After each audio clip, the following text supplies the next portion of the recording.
Blog Talk Radio.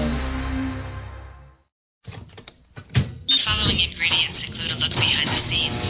Cook uncovered until hot. Add grooves to taste. I would like, if I may, to take you on a strange journey. Once upon a time, there was a little girl. The accident was over a year ago. A second woman has been elected president. The 12th planet has been named in the solar system. The last wild polar bear has died. I slept through it all. I was here for my waking. He called it a beginning. He said it was good. I think he may have thought that anything I did was good.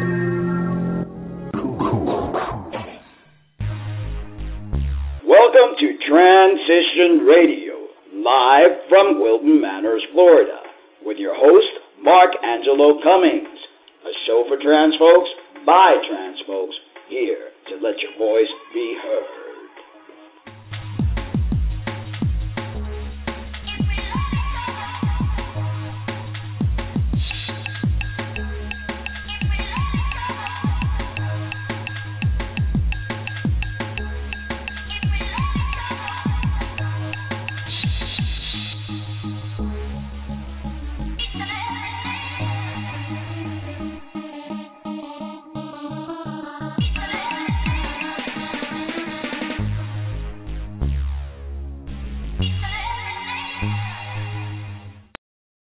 Well, good evening, and welcome to another edition of Transition Radio, live from Wilton Manors, Florida.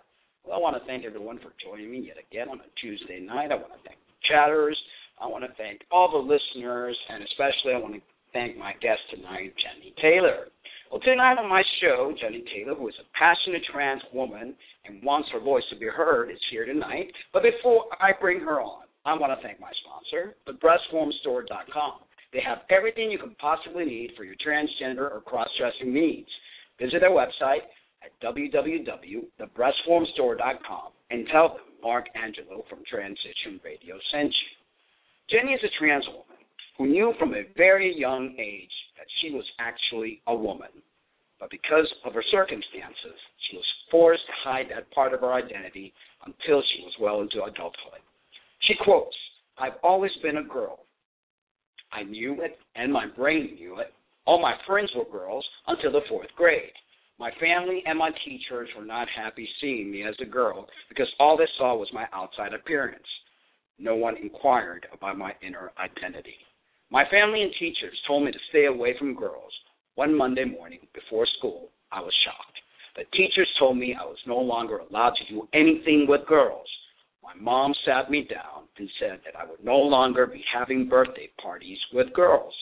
I was going to find new boys in my neighborhood to be my friends for parties and playtime. Word got around that I was having identity problems. The boys I never played with before somehow all knew that I thought I was a girl. I guess their parents gossiped about me and my issues. Like a brush fire spread across an open field, consuming my dignity in a puff of smoke. The public humiliation marked the beginning of 8 years of beating, teasing, and being tortured by kids every day. I was called all kinds of degrading names, and I was labeled as confused from the day on forward. Then it came to me, a message from the clouds in my mind. Be real, be genuine, be true to yourself, and be happy. It was clear as a voice in my ears, and it changed my life forever. From that day forward, I chose to be the real me. I stopped pretending. Over the next few months, I began to unbury my hidden reality and remove the masculine disguise. Dave would have to go. I slowly became Jenny, more and more with each passing day. And now, welcome to my show, Miss Jenny Taylor. Well, oh my God. Hello, Mark, and hello, everybody. It's an honor to be here, and thank you so much for inviting me.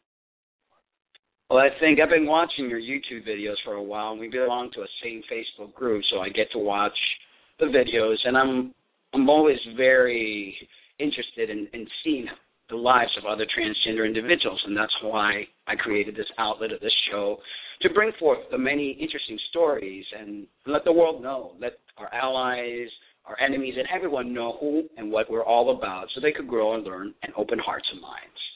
So I am grateful that you're here on the show and you're here to tell your stories. We have chatters in the chat room. I don't know if anybody, I'll be going back and forth between the chat room and the actual switchboard to see if we get any calls, and if not, we've got a ton of questions for you, and you've got a lot of stuff to say, I'm sure.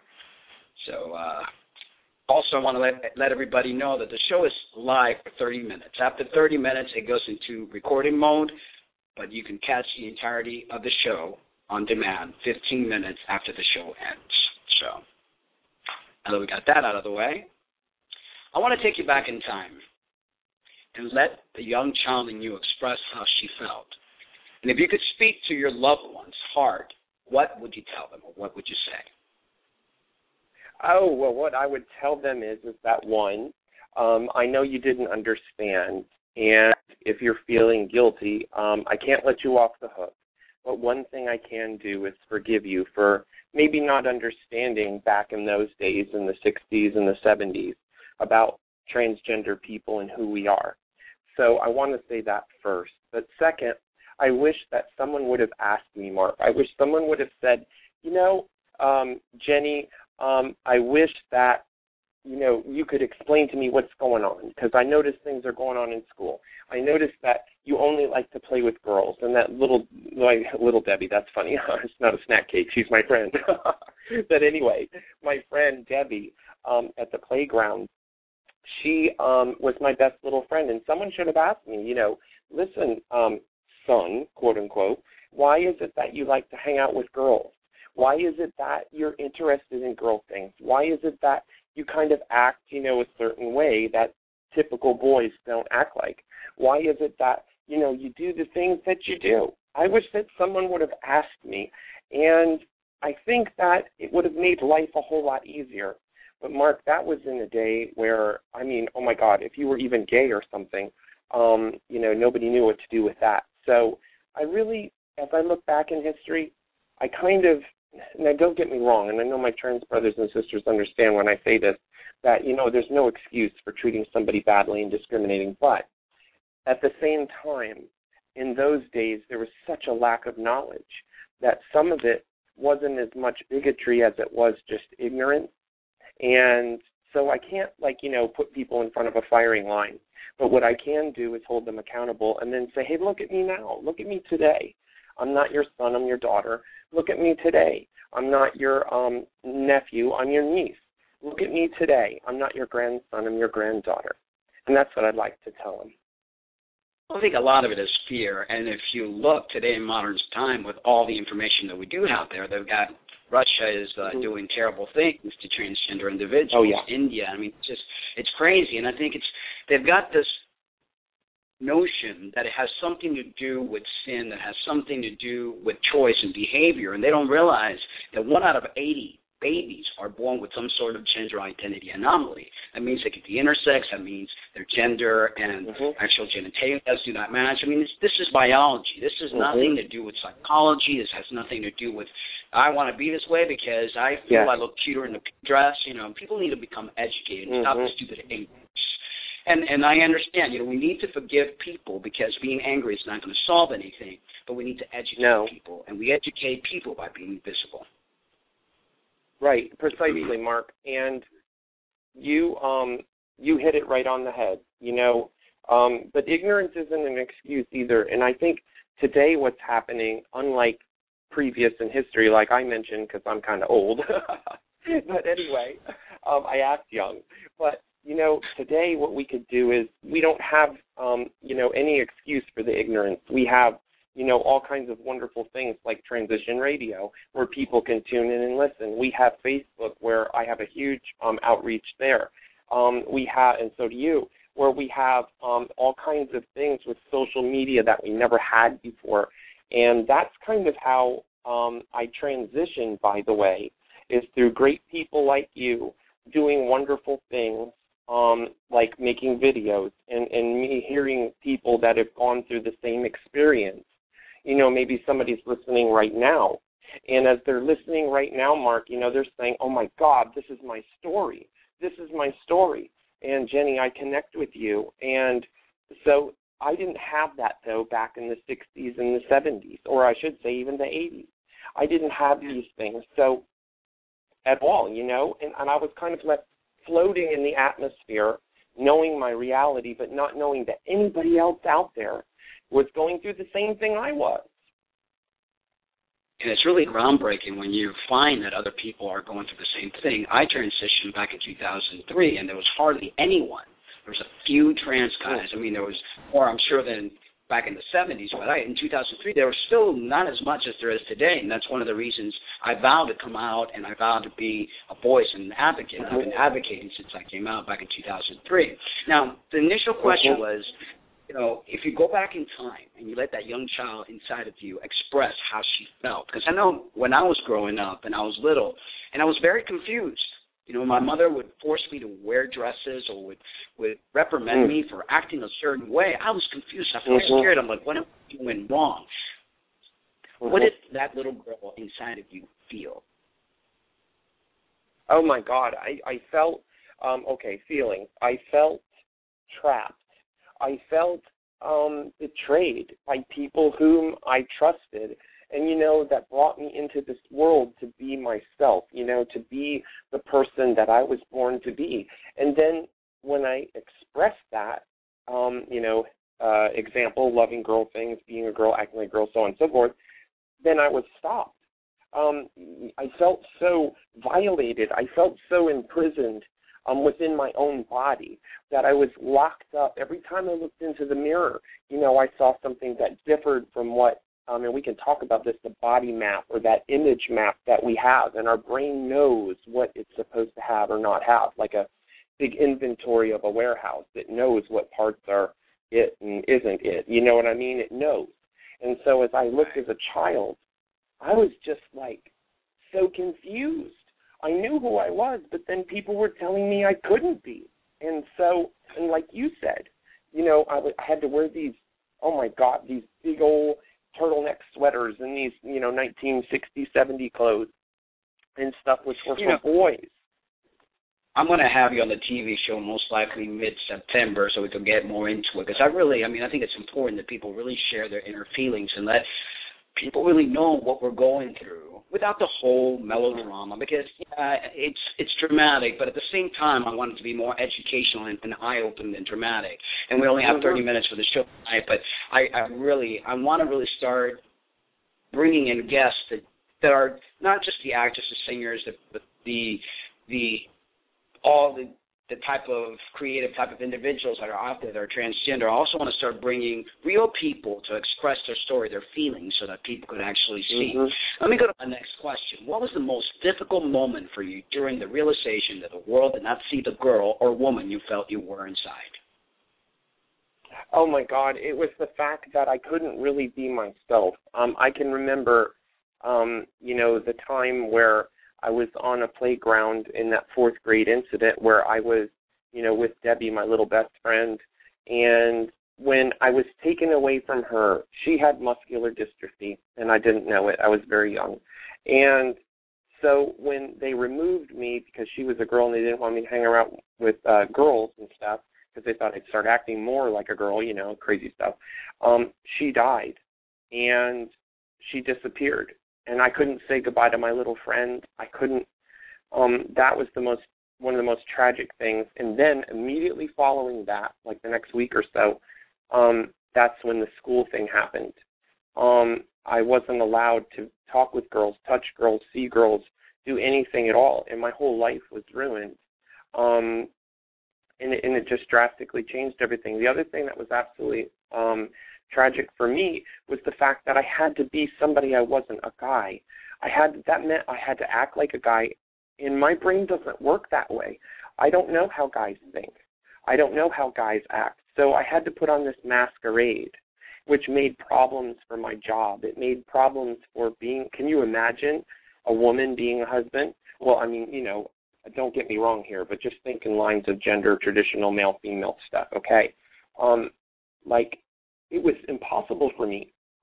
I had 2 marriages which were destroyed as a result. All kinds of stuff, but there's a much happier ending. But these are some of the challenges, Mark.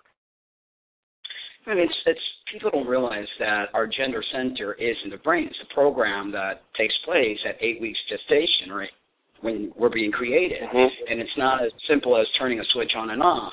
Although I do believe, and I consider myself very two-spirit, meaning that I identify both as male and female, though I prefer my male persona, but I'm well-balanced, and I've learned that that's part of the evolution of who I am.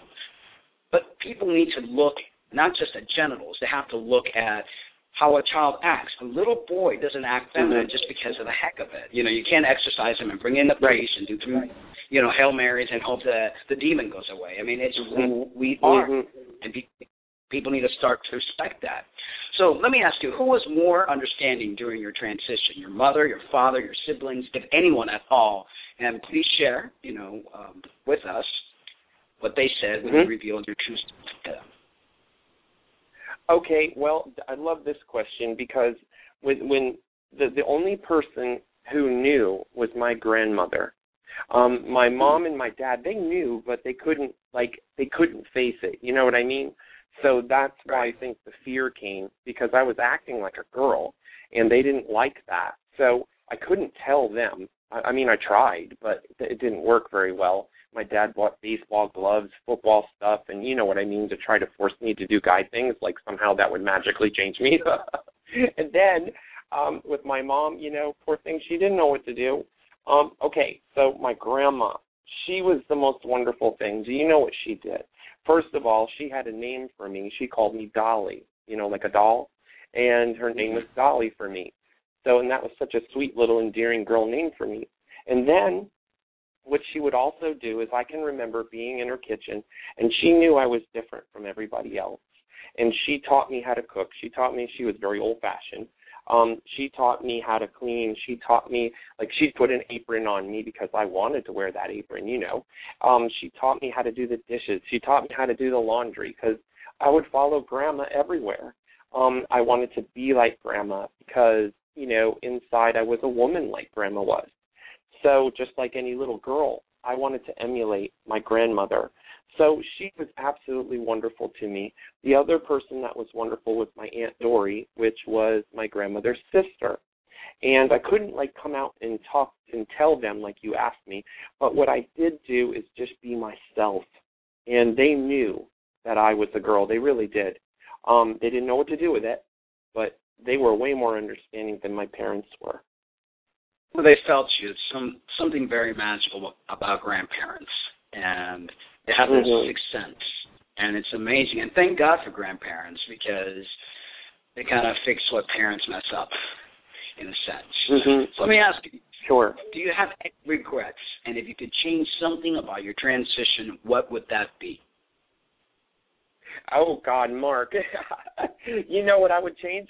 I would be me much earlier. Oh, my God, if I knew how wonderful and happy and how fantastic it is to be myself, oh, my God, I would have done it so many years ago. And listen, this isn't a put-on. I think maybe some people think, oh, Jenny, you're just like Miss Bubbly, blah, blah, blah, and this can't be real. But I tell you, something magical happens when you become yourself. You don't even have to think about it. You just become you. And the wonderful thing is, who doesn't dance and rejoice when they're out of prison? Everybody does. It's a natural response. Transgender people, we dance and rejoice when we're out of that body prison that we're in.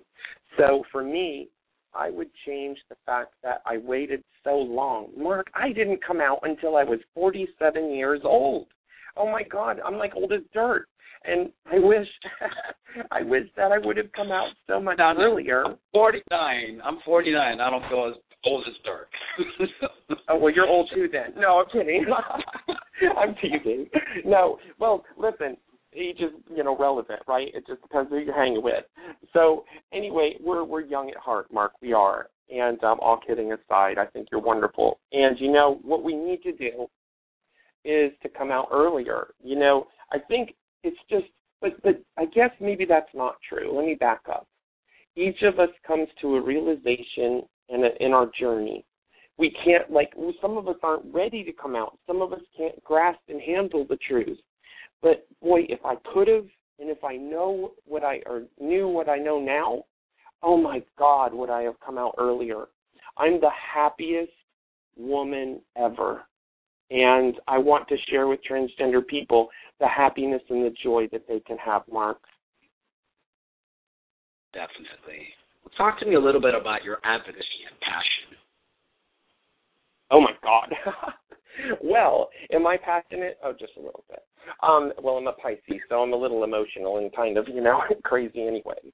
But I think that's the wonderful part about my advocacy and my work. I work with the Human Rights Campaign, and I know there's a negative stigma, but listen to me.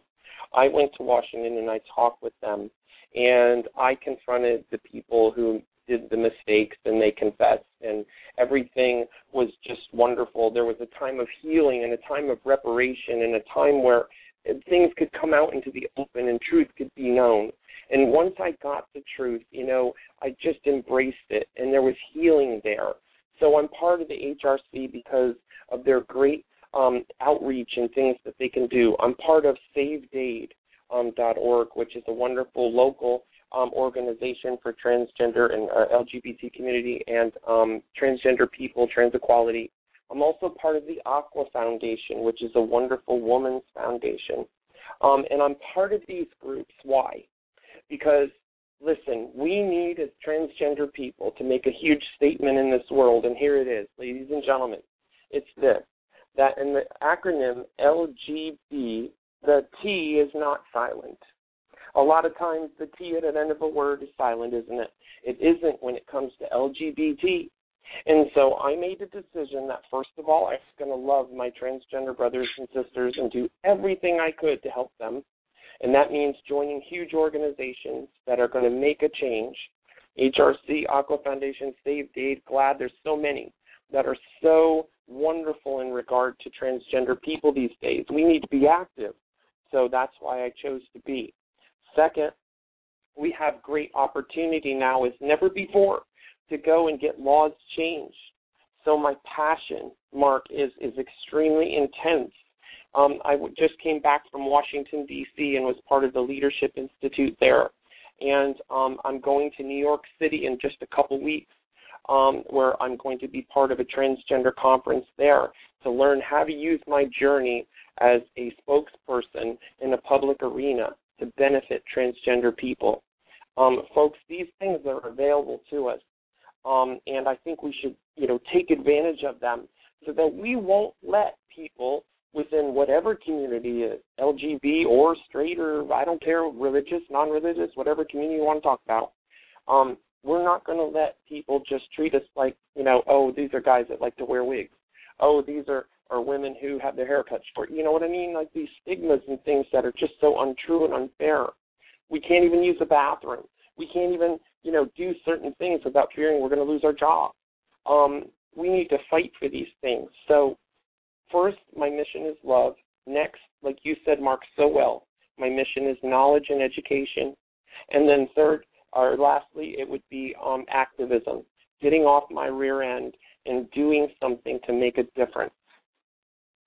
Definitely. Being visible, I think it's very important. A lot of transgender individuals, and I'm not, judging anyone, but a lot of them become stealth, and you can't teach anyone if you're blending in with everyone else. I think we've got a torch to carry, and that torch is for us to, it's almost like we have to sacrifice our life to be able to educate people for the future transgeneration so that more and more people see how many of us there are, then they're not going to think we're strange. Oh, that's just 1 in a million. No, there's a lot of us out there, many of us in number, and there's going to be a heck of a lot more.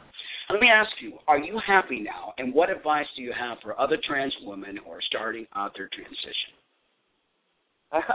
Well, okay, here it is, okay, ladies or gentlemen, this is what you do. First of all, you have to decide on, who it is that you're going to be. In order to be happy, and yes, I'm extremely happy, and it's genuine, you have to understand who it is that you are as a woman or a man inside.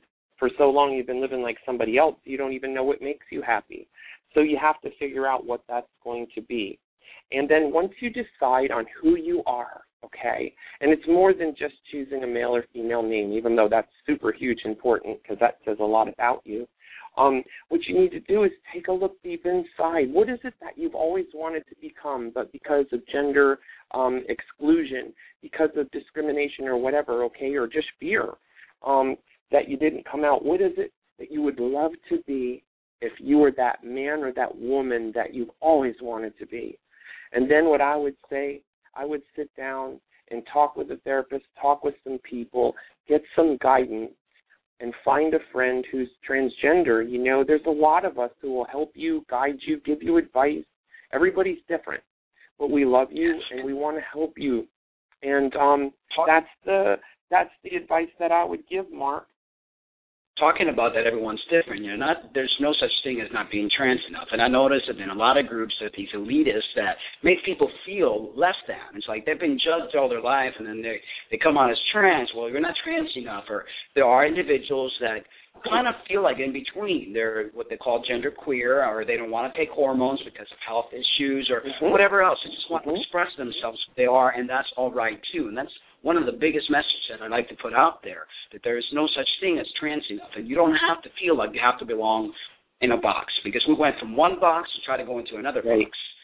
And, exactly, Mark. So what makes you feel comfortable, let's, not judge one another, because I think that's one of the biggest things that we have as an issue in the trans community. There is no unity.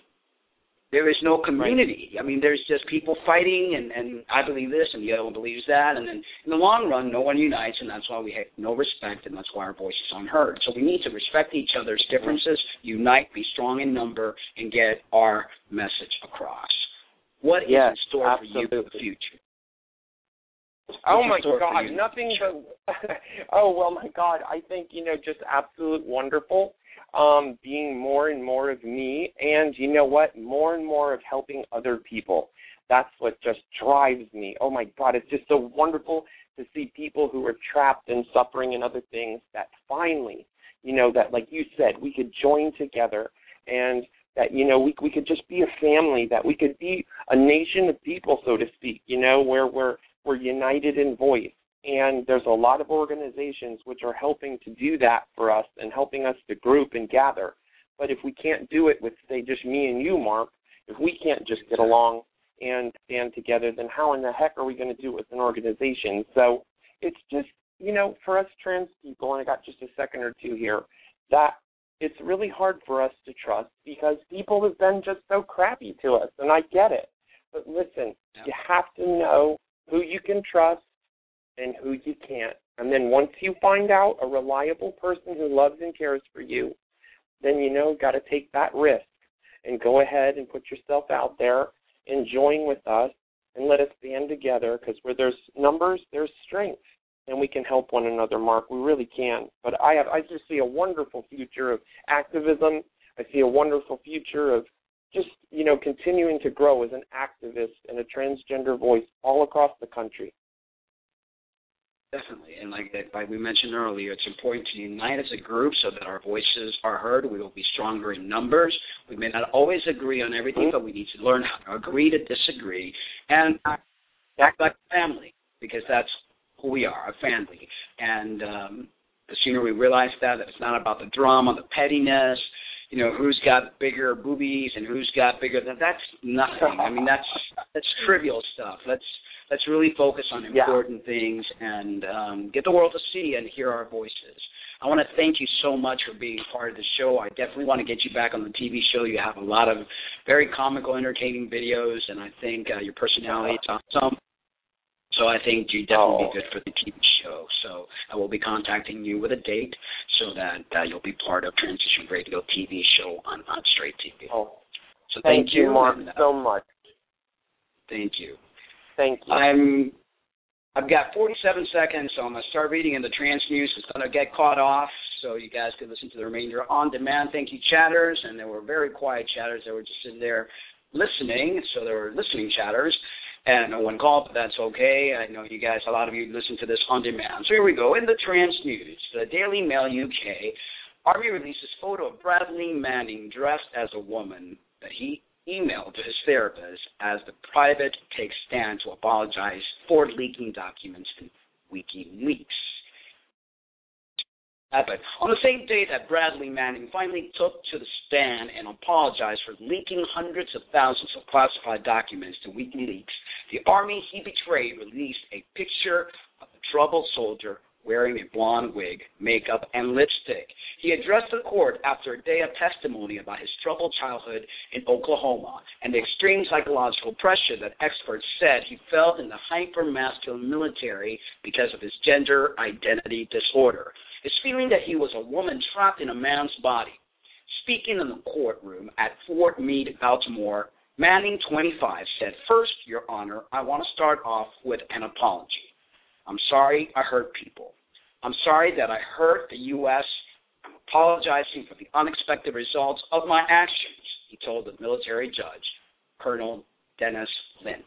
As a photograph that Manning sent to his Army therapist in confidence was circulated to the media, Manning told the court he understood what he was doing at the time of the leaks and the decision he made. However, he says he did not believe at the time that leaking the information would cause harm.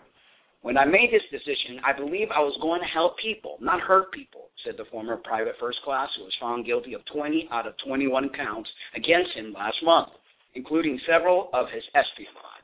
However, he was acquitted of the most serious charge of aiding the enemy, for which he could have faced the death penalty. Bradley is being considered as a hero by many. He faces 90 years in prison and will probably die behind bars. And that's not the worst of it. He's been successfully brainwashed, judging by his recent apology and appeal for leniency. He must feel powerless on so many levels. When MailOnline.com published pictures of Manning in drag earlier this week, it revealed publicly what the transgender community has known for some time. Manning is one of us. Well, thank you guys for tuning in and listening yet again. Another Tuesday, Thursday nights coming up, 9 p.m. Eastern Standard Time. I've got the TV show with Joe from Not Straight TV. He's the producer. And let me take a look at my calendar. Yes, and I've got the great Devin Hellfire. He's going to be on the TV show. It's a show you definitely don't want to miss. Stay tuned for that. Thursday night, 9 p.m. Eastern Standard Time. Thank you guys once again. I love you, but remember to always love yourselves too. Thank you, Jenny. Good night, everyone. Have a good one.